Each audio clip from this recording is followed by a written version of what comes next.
Graphical representation of zeros को। तो करते ज़रा काम को शुरू।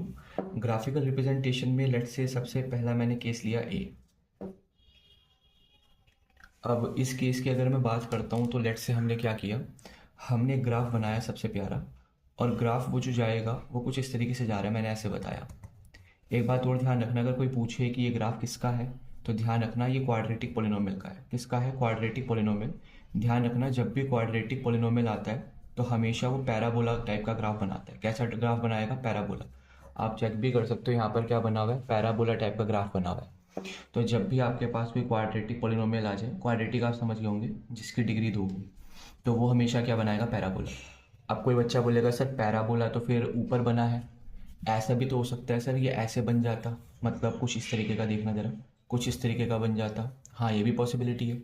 ये भी हमारा चेक करा जाए तो हमारा क्या है? पैराबोला ही है, क्योंकि ये भी हमारा क्वाड्रेटिक पोलिनोमियल ही है, तो ये भी क्या रहेगा? पैराबोला ही रहेगा।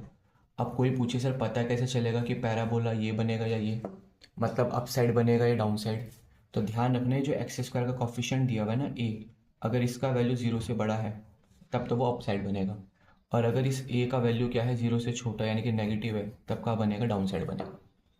खैर ये दो बातें तो समझ आई होगी। अच्छा चलो एक बात और, सी पार्ट। अगर मैं कहूँ लेट से हमारी कोई लाइन है और वो ऐसे जा रही है, तो कोई पूछ ले कि ये कौन सा पॉलिनोमियल है, तो पहली बात तो लीनियर पॉलिनोमियल है। क्या है ये? हमारा लीनियर पॉलिनोमियल। सर कैसे पता चला कि ये लीनियर है? भाई ध्यान रखना, लीनियर पॉलिनोमियल के लिए हमेशा लाइन का ग्राफ बनता है। अभी हम आगे करेंगे भी इस चीज़ को कि अगर कभी भी हमारे पास लीनियर पॉलिनोमियल दिया हुआ है तो उसका ग्राफ हमेशा क्या बनेगा? कि स्ट्रेट लाइन बनेगा। खैर, तो ये तो हमने 2-3 बातें करी ऐसी। अब ज़रा जो काम करेंगे वो अच्छा काम है, मैं 2 मिनट बना दूँ पहले चीज़ों को, फिर करते हैं काम। कुछ इस तरीके का काम है।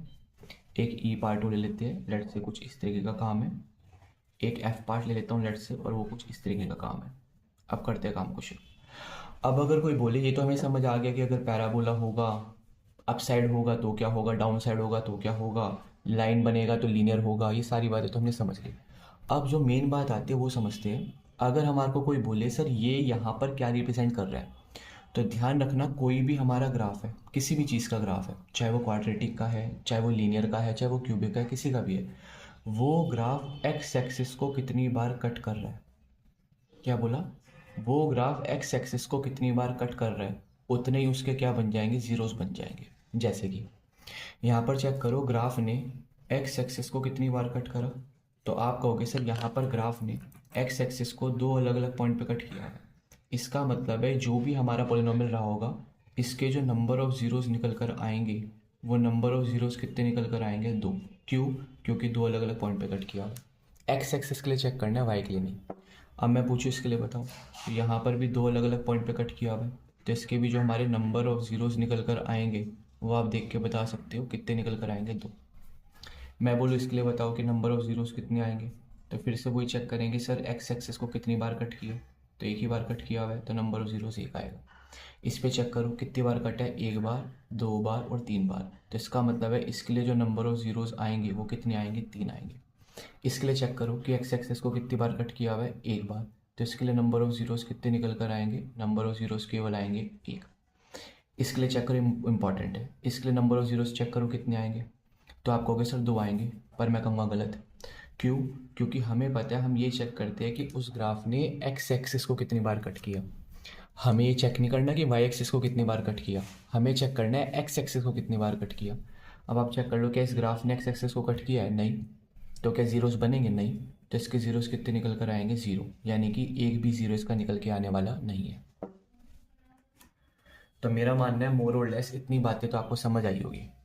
अब जब इतनी बातें समझ आई है तो एक छोटी सी बात और है, वो भी समझ ही लेते, फिर आगे चलेंगे।